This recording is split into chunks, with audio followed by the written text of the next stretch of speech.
ನಾವು 3 ಗೆಲ್ಲಬೇಕು ಅಂತ ಇದ್ದೀವಿ. ಆ ವಾತಾವರಣ ನಮ್ಮಲ್ಲಿ ಇದೆ.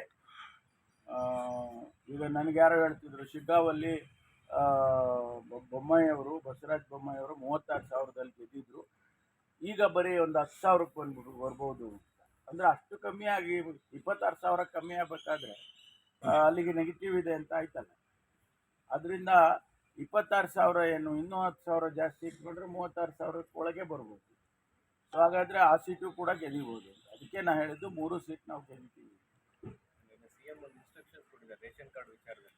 ಸರ್ಕಾರಿ ನೌಕರರು ಮತ್ತು ಯಾರು ಇನ್ಕಮ್ ಟ್ಯಾಕ್ಸ್ ಫೈಲ್ ಮಾಡಿದ್ರೆ ಅವ್ರದ್ದು ಮಾತ್ರ ಕಾರ್ಡ್ ರದ್ದು ಮಾಡಿ, ಬೇರೆ ಯಾವುದೂ ರದ್ದು ಮಾಡಬೇಕು. ಯಾಕಂದರೆ ಇದು ಜನಸಾಮಾನ್ಯರು ಎಲ್ಲ ಅರ್ಹರಿರೋದು ಕೂಡ ರದ್ದಾಗ್ತಾ ಇರೋದು, ಭಾಳ ಟೀಕೆ ಗುರಿ ಆಗ್ತಾ ಇದೆ ಸರ್ಕಾರ.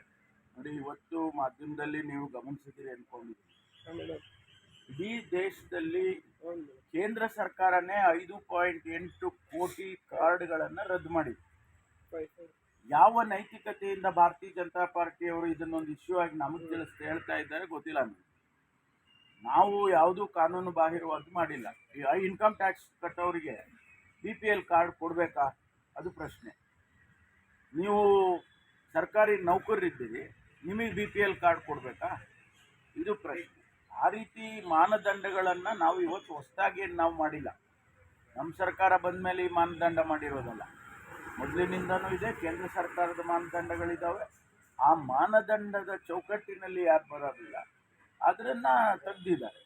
ಒಂದು ವೇಳೆ ಬೈ ಮಿಸ್ಟೇಕ್ ಏನಾದರೂ BPL ಕಾರ್ಡ್ದಾರರು ನಿಜವಾಗೂ BPL ಕಾರ್ಡ್ದಾರರು ತೆಗೆದಿದ್ರೆ ಪುನರ್ ಪರಿಶೀಲನೆ ಮಾಡಿ ಅವರಿಗೆ ಅಂಥವರಿಗೆ ಕಂಟಿನ್ಯೂ ಮಾಡಿ ಅಂತೇಳಿ ಈಗಾಗಲೇ ಮುಖ್ಯಮಂತ್ರಿಗಳು ತಿಳಿಸಿದ್ದಾರೆ. ಅದನ್ನು ಮಾಡ್ತಾರೆ, ಇಲಾಖೆಯವರು ಅದು ಮಾಡ್ತಾರೆ. ಹಾಗಾಗಿ ಇವತ್ತು ನ್ಯಾಯಯುತವಾಗಿ ಯಾರಿಗೆ BPL ಸಿಗಬೇಕೋ ಆ BPLನ್ನು ಕೊಡೋದ್ರಲ್ಲಿ ಸರ್ಕಾರ ಯಾವುದೇ ತಪ್ಪು ಮಾಡೋದು. ರಂಗನ್ ವಿರೋಧಿ ಹೋರಾಟವನ್ನು ಹತ್ತಿಕ್ಕೋದಕ್ಕೆ ಸರ್ಕಾರ ಈ ರೀತಿ ಮಾಡಿದೆ, ನಕಲಿ ಎನ್ಕೌಂಟರ್ ಮಾಡಿದೆ. ನಾನು ನಿನ್ನೆ ಕೂಡ ಕ್ಲಾರಿಫೈ ಮಾಡಿದ್ದೇನೆ, ಇದು ನಕಲಿ ಎನ್ಕೌಂಟರ್ ಅಲ್ಲ. ಕಳೆದ 20 ವರ್ಷದಿಂದ ಏನು ವಿಕ್ರಮ್ ಗೌಡನ ಆ್ಯಕ್ಟಿವಿಟಿಗಳನ್ನು ಮಾನಿಟರ್ ಮಾಡಿದ್ದಾರೆ. ಅವರು ಯಾವ್ಯಾವ ರೀತಿಯಲ್ಲಿ ಪ್ರತಿಭಟನೆಗಳನ್ನು ಮಾಡ್ತಾಯಿದ್ರು, ಜನವಿರೋಧಿ ಕೆಲಸಗಳು ಮಾಡ್ತಿದ್ರು ಅನ್ನೋದ್ರ ಬಗ್ಗೆ ಅದನ್ನು ಎಲ್ಲ ರೀತಿಯ ಮಾಹಿತಿಗಳು ಕೂಡ ಇದೆ. ನಾನು ನಿನ್ನೆನೂ ಹೇಳಿದೆ, ಸುಮಾರು 60ಕ್ಕೂ ಹೆಚ್ಚು ಕೇಸ್ಗಳು ಅವ್ರ ಮೇಲಿದ್ದಾವೆ ಮತ್ತು ಅವರು ಅನ್ಲಾಫುಲ್ ಆಗಿ ಅಥವಾ ಪರ್ಮಿಷನ್ ಲೈಸೆನ್ಸ್ಗಳು ಇಲ್ಲದೇ ಫೈರ್ ಆರ್ಮ್ಸ್ ಎಲ್ಲ ಕ್ಯಾರಿ ಮಾಡ್ತಿದ್ರು, ಮೆಷಿನ್ ಗನ್ನು ಅಂಥದ್ದೆಲ್ಲ.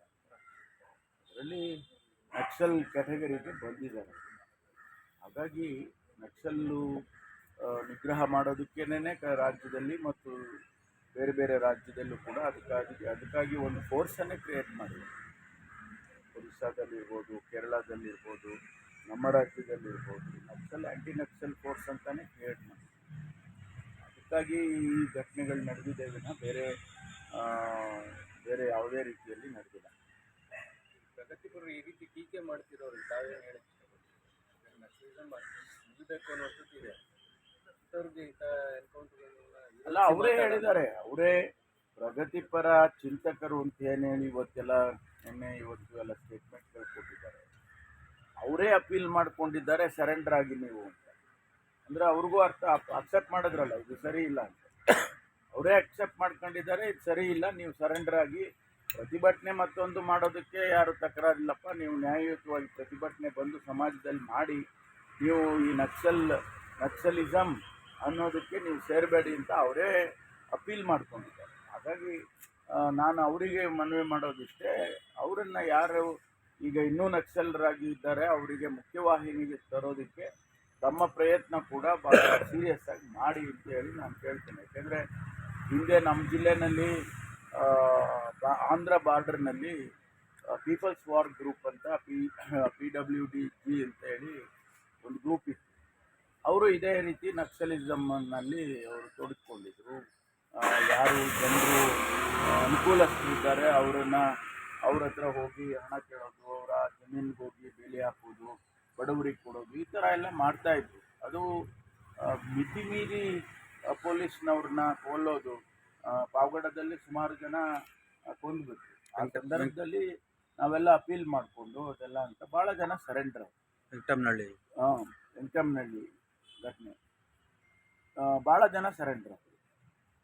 ಎಸ್ ಎಂ ಕೃಷ್ಣ ಅವರಿದ್ದಾಗ ಇಲ್ಲೇ ನಮ್ಮ ಕೃಷ್ಣ ಆಫೀಸ್ ಇದೆಯಲ್ಲ, ಅಲ್ಲೇ ಅವರು ಬಂದು ಸುಮಾರು ಜನ, ನೂರಾರು ಜನ ಬಂದು ಅವರ ಫೈರ್ ಆರ್ಮ್ಸ್ನೆಲ್ಲ ಸರೆಂಡರ್ ಮಾಡಿದ್ದೇ ಇದೆ. ಅದೇ ರೀತಿ ನನ್ನ ಈ ಪ್ರಗತಿಪರ ಚಿಂತಕರು ಅವರೆಲ್ಲ ಸಹಾಯ ಮಾಡಿ ಅವರನ್ನು ಮುಖ್ಯವಾಹಿನಿಗೆ ತರೋ ಪ್ರಯತ್ನ ಮಾಡಿದರೆ ಭಾಳ ಒಳ್ಳೆಯದು ಅಂತೇಳಿ ಹೇಳ್ತೀವಿ. ಎಕ್ಸಿಟ್ ಪೋಲ್ಗಳಲ್ಲಿ ಎರಡೂ ಸ್ಟೇಟ್ ಎಲ್ಲ ಎಕ್ಸಿಟ್ ಪೋಲ್ಗಳು ಮಿಕ್ಸ್ಡ್ ಇದ್ದಾವೆ, ಒಂದೇ ಕಡೆ ಇಲ್ಲ. ಈಗ ಕೆಲವು ಮಹಾವಿಕಾಸ್ ಅಘಾಡಿಗೆ 162 ಸೀಟ್ ಕೊಟ್ಟಿದ್ದಾರೆ, ಅವರಿಗೆ 128 ಸೀಟ್ ಕೊಟ್ಟಿದ್ದಾರೆ. ಇನ್ನು ಕೆಲವು ಅವರಿಗೆ ಮೆಜಾರಿಟಿ ಕೊಟ್ಟಿದ್ದಾರೆ, 140 120 ಹಿಂಗೆಲ್ಲ ಕೊಟ್ಟಿದ್ದಾರೆ. ಅಲ್ಲೇ ಡಿವೈಡೆಡ್ ಆಗೋದು, ನಮ್ಮ ಸರ್ವೆಗಳಲ್ಲೇನೇ ಡಿವೈಡ್ ಆಗೋದಿದೆ. ಅದರಿಂದ ಯಾವುದನ್ನ ನಿಖರವಾಗಿ ಹೇಳಕ್ಕೆ ಬರೋದಿಲ್ಲ. ಆದರೆ ಗ್ರೌಂಡ್ ರಿಯಾಲಿಟಿ ಏನು ಅಂತ ಹೇಳಿದ್ರೆ, ಜನ ಬೇಸತ್ತಿದ್ದಾರೆ. ಭ್ರಷ್ಟಾಚಾರದ ಸರ್ಕಾರ ಮತ್ತು ಭಾಳಷ್ಟು ಕಾರಣಗಳಿದ್ದಾವೆ. ಉದಾಹರಣೆಗೆ ಆ್ಯಂಬ್ಯುಲೆನ್ಸು ಪರ್ಚೇಸ್ ಮಾಡೋದು ಮತ್ತು ಆ್ಯಂಬ್ಯುಲೆನ್ಸನ್ನು ರನ್ ಮಾಡೋ ವಿಚಾರದಲ್ಲಿ 8,000 ಕೋಟಿ ಸ್ಕ್ಯಾಮ್ ಆಗಿದೆ ಅಂತ ಹೇಳಿದರು. ಆಮೇಲೆ ಅಲ್ಲಿ ಬೇರೆ ಬೇರೆ ರೀತಿಯಲ್ಲಿ ಈಗ ಅಂಬೇಡ್ಕರ್ದು ಸ್ಟ್ಯಾಚ್ಯೂ ಮಾಡಿ ಅದಕ್ಕೊಂದು ಇಂಟರ್ನ್ಯಾಷನಲ್ ಫ್ಲೇವರ್ ಕೊಟ್ಟು ಅಂಬೇಡ್ಕರ್ದು ಸೆಂಟರ್ ಮಾಡ್ತೀವಿ ಅಂತೇಳಿ 2015ರಲ್ಲಿ ಪ್ರೈಮ್ ಮಿನಿಸ್ಟರ್ ಹೋಗಿ ಫೌಂಡೇಶನ್ ಹಾಕಿದ್ರು. ಅಂಬೇಡ್ಕರ್ ಮಹಾರಾಷ್ಟ್ರದವರು, ಆ ರಾಜ್ಯದವರು ಮತ್ತು ಇಡೀ ದೇಶದ ಜನ ಅಂಬೇಡ್ಕರನ್ನ ಎಲ್ಲ ಸಮುದಾಯದವರು ಬಯಸ್ತಕ್ಕಂಥವ್ರು. ಅವರ ಅವಮಾನ ಮಾಡಿದ್ದೀರಿ ನೀವು, ಅವರಿಗೆ ಇನ್ನೂ ಕೂಡ ಅದನ್ನು ಸಂಪೂರ್ಣ ಮಾಡಿಲ್ಲ ಅಂತ ಹೇಳಿ ಎಲ್ಲರೂ ಕೂಡ ಮಹಾರ್ ಸಮುದಾಯದವರು ಅಷ್ಟೇ ಅಲ್ಲ, ಭಾಳ ಜನ ಅಲ್ಲಿ ನಾನು ಕೇಳಿದಾಗೆ ಸಮಾಧಾನವನ್ನು ವ್ಯಕ್ತಪಡಿಸಿದ್ರು. ಆಮೇಲೆ ಗುಜರಾತಿಗೆ ಬಂದಂಥ ಮಹಾರಾಷ್ಟ್ರಕ್ಕೆ ಬಂದಂಥ ಇಂಡಸ್ಟ್ರಿನ ಫಾಕ್ಸ್ಕಾಮನ್ನು ಸುಮಾರು 4.5 ಲಕ್ಷ ಕೋಟಿ ಇನ್ವೆಸ್ಟ್ಮೆಂಟನ್ನು ಗುಜರಾತಿಗೆ ತೊಗೊಂಡಿದ್ದಾರೆ. ಅದೇ ರೀತಿ ಇನ್ನೊಂದು ಸಂಸ್ಥೆ 25,000 ಕೋಟಿ ಇನ್ವೆಸ್ಟ್ಮೆಂಟನ್ನು ಅದನ್ನು ಗುಜರಾತಿಗೆ ತೊಗೊಂಡಿದ್ದಾರೆ. ಯುವಕರೆಲ್ಲ ಏನು ನಮಗೆ ಸಿಗ್ತಕ್ಕಂಥ ಜಾಬ್ಸು ಎಲ್ಲ ಗುಜರಾತಿಗೆ ಹೊರಟೋಯ್ತಲ್ಲ ಅಂತ ಅದೊಂದು ಅಸಮಾಧಾನ. ಈ ರೀತಿ ಅನೇಕ ಕಾರಣಗಳು ಇದ್ದಾವೆ. ರೈತರಿಗೆ ಯಾವುದು ಸಹಾಯ ಮಾಡಲಿಲ್ಲ, ಸಾಲ ಮನ್ನಾ ಒಂದೇ ಅಲ್ಲ, ಯಾವುದೇ ರೀತಿಯಲ್ಲಿ ರೈತರಿಗೆ ಕಾರ್ಯಕ್ರಮ ಕೊಡಲಿಲ್ಲ. ಏಕನಾಥ್ ಶಿಂದೆ ಅವರು ಮುಖ್ಯಮಂತ್ರಿಗಳಾಗಿ ವಿಪರೀತ ಭ್ರಷ್ಟಾಚಾರ ಆಗಿದೆ ಅಂತ ಹೇಳಿ ಅಲ್ಲಿ ಎಲ್ಲ ಮಾತಾಡ್ತಾ ಇದ್ದದ್ದನ್ನು ನಾನು ಕೇಳಿದೆ. ಮೀಡಿಯಾ ಜೊತೆ ಇಂಟ್ರ್ಯಾಕ್ಟ್ ಮಾಡಿದೆ, ಆಮೇಲೆ ಸಾಮಾನ್ಯ ಜನರ ಜೊತೆನೂ ಕೂಡ ಕೆಲವು ಕಡೆ ಹೋದಾಗ ಇಂಟ್ರ್ಯಾಕ್ಟ್ ಮಾಡಿದ್ದೀನಿ. ಆ ಸಂದರ್ಭದಲ್ಲಿ ಇವೆಲ್ಲ ಮಾತುಗಳು ಬಂದಾಗ ಆ ಬೇಸಿಸ್ ಮೇಲೆ ನಾನು ಹೇಳಿದ್ದು ಮಹಾವಿಕಾಸ್ ಅಘಾಡಿ ಒಂದು ಅವಕಾಶ ಇದೆ, ಬರ್ತಾರೆ ಅಂತ ಒಂದು ಅಭಿಪ್ರಾಯಕ್ಕೆ ನಾನು ಬಂದಿದ್ದೀನಿ. ಉತ್ತಮ ಗುಣಮಟ್ಟದ ಅಡುಗೆ ಸಾಮಗ್ರಿಗಳನ್ನ ಖರೀದಿಸಬೇಕಾ?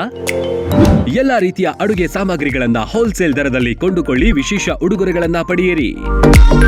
ಎಲ್ಲ ಶುಭ ಸಮಾರಂಭಗಳ ಅಡುಗೆಗೆ ಬೇಕಾದ ಎಲ್ಲ ರೀತಿಯ ಗುಣಮಟ್ಟದ ಅಡುಗೆ ಸಾಮಗ್ರಿಗಳು ನಮ್ಮಲ್ಲಿ ಲಭ್ಯ. ಅಕ್ಕಿ, ಅಡುಗೆ ಎಣ್ಣೆ, ಬೇಳೆ, ಗೋಧಿ, ಡ್ರೈ ಫ್ರೂಟ್ಸ್, ಇನ್ನು 10 ಹಲವು ರೀತಿಯ ದಿನಬಳಕೆ ವಸ್ತುಗಳು ಹೋಲ್ಸೇಲ್ ದರದಲ್ಲಿ ದೊರೆಯುತ್ತೆ. 1,000 ರೂಪಾಯಿ ವಸ್ತುಗಳನ್ನ ಖರೀದಿಸಿದ್ರೆ ಹೋಮ್ ಡೆಲಿವರಿ ಉಚಿತ. ಮತ್ಯಾಕೆ ತಡ, ಇಂದೇ ಭೇಟಿ ನೀಡಿ. ತೇಜಸ್ವಿನಿ ಟ್ರೇಡರ್ಸ್, ಗುಣಮಟ್ಟದ ದಿನಸಿ ಪದಾರ್ಥಗಳ ಮಳಿಗೆ. ಸ್ಥಳ ವಾಸವಿ ಟೆಂಪಲ್ ಹತ್ತಿರ, ಸಂತೆಬೀದಿ ರಸ್ತೆ, ದಾಬಸ್ಪೇಟೆ. ಹೆಚ್ಚಿನ ಮಾಹಿತಿಗಾಗಿ ಸಂಪರ್ಕಿಸಿ 9901468568 ಮತ್ತು 8904054710.